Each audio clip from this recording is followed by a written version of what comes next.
बहुत बार I am trying to share case studies with you people, but अभी ये जो इनिशिएटिव लिया है हमने, तो आई विल ट्राई कि महीने की एक 4-5 केस स्टडीज तो आपके सामने रख पाऊँ मैं, क्योंकि बहुत सारे मीटिंग्स होते रहते हैं इन्वेस्टर्स के साथ, तो वहां से काफी इंटरेस्टिंग केसेस सामने आती है। And I am 100% sure that कि ये जो केस स्टडीज है ना, ये काफी ज्यादा आप लोगों को भी हेल्प करती है in decision making. So that's why we will keep on sharing such kind of case studies. तो मैंने वो नोट डाउन भी करके रखी हुई है केस स्टडी जो डिस्कशन हुआ था आज। सो एक कपल है, हस्बैंड की एज है 58, वाइफ की एज है 55, एंड जो हस्बैंड है is working, wife is house wife. And husband जो है ना वो 60 की एज में रिटायर होना चाहते हैं। करंटली जो उनके पास पैसा है अराउंड 3.25 करोड़ रुपीज के एसेट्स है उनके पास, और अगर वो आज रिटायर होते हैं तो उनका मंथली हाउस होल्ड एक्सपेंडिचर जो है ना वो है 1.25 lakhs.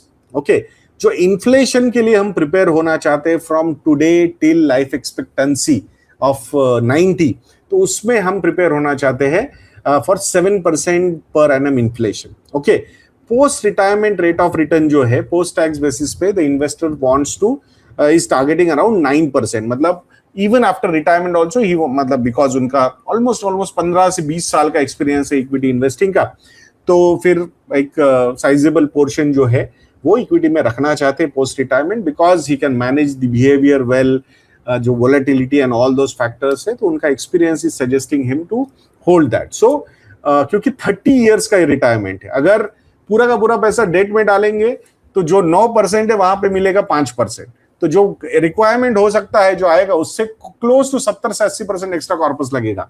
That is not feasible, तो ये समझना भी जरूरी है। सो हर एक का रिस्क प्रोफाइल अलग अलग होता है, उसी हिसाब से इन्वेस्टमेंट्स के कॉल्स यहाँ पे लेने चाहिए। अब वो जो है ना एक 30 लाख का एक बफर, इमरजेंसी या मेडिकल बफर वो क्रिएट करके रखना चाहते हैं, यानी कि 3.25 जो CR है, तो उसके साथ साथ मतलब ही वांट्स टू कि मतलब 30 लाख अलग रखे, तो दैट इज अराउंड 3.55 CR का वो एसेट है उनके पास, बट 30 लाख वो अलग से रखना चाहते हैं, तो रिटायरमेंट कॉर्पस 3.25 CR ही वो देखना चाहते हैं। सो अब बात करते हैं कि भाई अभी 1.25 लाख पर मंथ का एक्सपेंडिचर है, सो 2 साल बाद जब वो रिटायर हो जाएंगे, सो 1.25 lakh will become almost 1.43 lakh per month, 7% के इन्फ्लेशन के हिसाब से अगर हम बात कर रहे हैं, तो 1.43 multiplied by 12, so at the time of retirement उनका ईयरली एक्सपेंडिचर होगा 17.17 लाख पर ईयर। पहले कितना था जब हमने प्लान किया है, वो है 15 लाख, तो इन्फ्लेशन ने ये नंबर 17.17 लाख पर ईयर के लिए हमें प्रिपेयर करना होगा। So on day 1 of retirement they need around 17 to 18 lakh per year, ठीक है, to just to maintain their lifestyle. So मतलब हम जो बकेट स्ट्रेटेजी के हिसाब से बोलते हैं आप लोगों को कि around 80 to 85 lakh rupees, 85 to या फिर 85 to 90 लाख रुपीज उन्होंने फिक्स इनकम सिक्योरिटीज में रखनी चाहिए, और उस बकेट से उनका रिटायरमेंट उन्होंने शुरू करना चाहिए। चैलेंज क्या आया है कि उनके बेटे को ना अराउंड 50 लाख रुपए का सपोर्ट चाहिए पिताजी से, ठीक है, जिसमें 20 लाख रुपए जो है वो एक घर लेना चाहते हैं, तो वहां वो डाउन पेमेंट में उनको हेल्प चाहिए, एंड 5 साल तक उनको पिताजी से सपोर्ट चाहिए कि भाई 50,000 rupees a month, so that 30 lakh रुपए वो एक टोटल नेक्स्ट 5 इयर्स में उनको चाहिए, सो दैट जो घर वो ले रहे हैं थोड़ा सा बजट के ऊपर का है, एंड दैट्स व्हाई 20 लाख का डाउन पेमेंट कम पड़ रहा है, और फॉर सम टाइम 50,000 रुपए मतलब का EMI का सपोर्ट उनको चाहिए। So I think from that angle he is asking for the help. तो अब यही डिस्कशन करना है हमें कि क्या can this person afford to help his son, या can this couple afford to help their son. तो ये इसी के बारे में हम डिस्कशन करना चाहते हैं, बिकॉज बहुत ऐसा लगता है 3.25 CR यार ठीक है 50 लाख दे दिए क्या फर्क पड़ता है।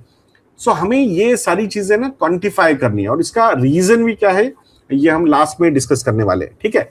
सो अब बात करते हैं कि जब 15 लाख रुपए पर एनम का अभी का खर्चा है, by the time he will retire, हमने जो एजम्पशंस लिए 7% इन्फ्लेशन, 9% रेट ऑफ रिटर्न, 30 साल का रिटायरमेंट, तो he will require a corpus of 3.66 crore. कितना? 3.66 करोड़ प्लस 30 लाख का एडिशनल अगर हम यहाँ पे देखते हैं तो वो है medical plus emergency fund, So total corpus required at the time of retirement is 3.96 crore. Okay, आज उनके पास कितना पैसा है? 3.25 करोड़ रुपीस. ओके, अगर 10% से भी ये नेक्स्ट 2 साल बढ़ता है, बिकॉज सारा पैसा उनका इक्विटी में नहीं है, कुछ डेट में भी है, ईपीएफ वगैरह वो सारे इंस्ट्रूमेंट्स में. सो देन 10% के हिसाब से अगर हम देखते हैं नेक्स्ट 2 साल, तो ये he will be having around 3.93 crore rupees. Expect requirement कितनी थी at the time of retirement? 3.96 crore. तो ऑलरेडी यहां 3 लाख रुपए का शॉर्टफॉल है. कितना? 3 लाख रुपए का शॉर्टफॉल. मतलब 3.25 करोड़ अगर हम ये बढ़ के 3.93 करोड़ होता है, सो ये कंफर्टेबल सरप्लस भी उनके पास क्रिएट नहीं होता है. Okay, now assume that their son, ये जो हमने जो डिस्कशन किया कि बेटे को जो सपोर्ट चाहिए 50 लाख रुपए का, तो can this couple afford to give 50 lakh rupees of support? क्योंकि अगर 3.25 सीआर में से 50 लाख हम निकाल देते, then the corpus will be 2.75 CR. ठीक है, so after 2 years with 10% rate of return, this 2.75 CR after the help will become around 3.33 crore. Requirement कितना था? 3.96 करोड़ का है. कितना इनके पास बनेगा? 3.33 करोड़. तो 63 लाख रुपीस का शॉर्टफॉल यहां पे क्रिएट हो जाएगा. सो पहले शॉर्टफॉल था 3 लाख रुपए का, अब शॉर्टफॉल है 63 लाख रुपीस का. ओके, सो ये कंप्लीटली मतलब पिक्चर खराब कर रहा है. सो अगर मंथली इनकम इंपैक्ट देखते हैं हम, सो 4% का एनुअल विड्रॉल रेट अप्रोक्सीमेटली अगर हम पकड़ते हैं, तो 50 lakh rupees can generate around 4%. 50 lakh का कितना होता है? 2 लाख पर ईयर. सो ये जो 2 लाख पर ईयर है, which is around 16,500 per month for a retired couple या फिर retired parents. This amount can cover health insurance premium provision, या फिर मेडिसिन का खर्चा प्रोवाइड कर सकता है, डोमेस्टिक हेल्प का खर्चा या तो वो प्रोवाइड कर सकता है, ग्रोसरीज का खर्चा, या फिर इलेक्ट्रिसिटी एंड यूटिलिटीज, या फिर ट्रैवल टू चिल्ड्रन और रिलेटिव्स. ये सारे खर्चे ये 16,500 पर मंथ के, मतलब कहीं ना कहीं ये एलोकेशन हो सकता है.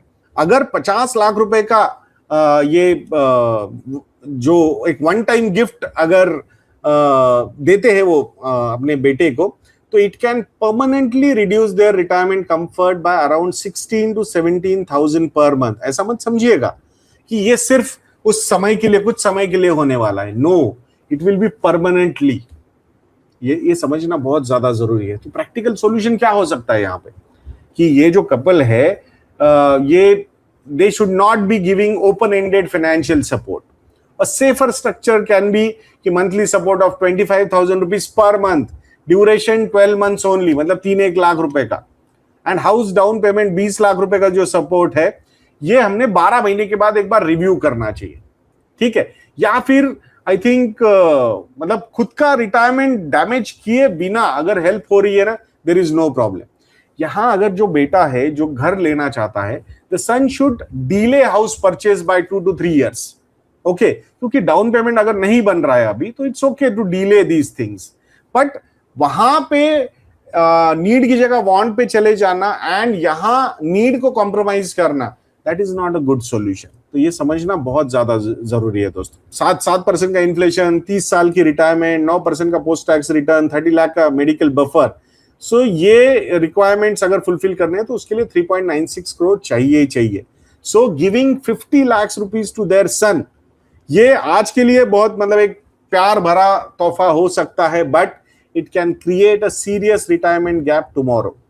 ठीक है, so parents should help children with limits, timeline and conditions. They should not fund their children's lifestyle by sacrificing their own retirement security, क्योंकि आगे जाके अगर वो लाइबिलिटी बन गए बच्चों पे, तो देन वो अलग प्रॉब्लम्स क्रिएट कर सकता है. We need to be practical in these particular cases. ये समझना बहुत ज्यादा जरूरी है दोस्तों. सो आशा करता हूं कि आज का भी ये इन्वेस्टिंग टॉक जो है वो आप लोगों को अच्छा लगा होगा. दोस्तों, हमारे मॉडल पोर्टफोलियोज को ट्राई कीजिएगा. We are outperforming the benchmarks by good alpha numbers. तो investajna.in को विजिट करके, अगर आप हमारे एग्जिस्टिंग सब्सक्राइबर हो तो रिन्यू ये प्रोमो कोड यूज कीजिए, काफी अट्रैक्टिव डिस्काउंट्स मिलेंगे. अगर फर्स्ट टाइम आ रहे हो तो RED ये प्रोमो कोड यूज कीजिए, वो भी आपको अच्छे डिस्काउंट्स दे सकता है. कॉम्बो ऑफर्स के लिए discounts will be on a higher side. Next video तक के लिए आज्ञा दीजिए दोस्तों. जय हिंद.